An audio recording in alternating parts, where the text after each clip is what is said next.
C. Joseph Vijay எனும் நான்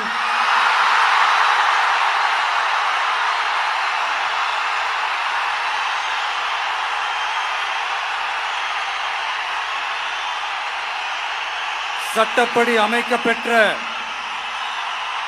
இந்திய அரசியல் அமைப்பின்பால் உண்மையான நம்பிக்கையும் மாறா பற்றும் கொண்டிருப்பேன் என்றும்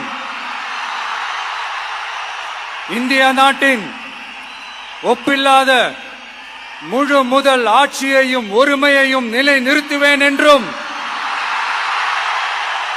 தமிழ்நாட்டு அரசின் முதலமைச்சராக உண்மையாகவும் உளச்சான்றின்படியும் என் கடமைகளை நிறைவேற்றுவேன் என்றும்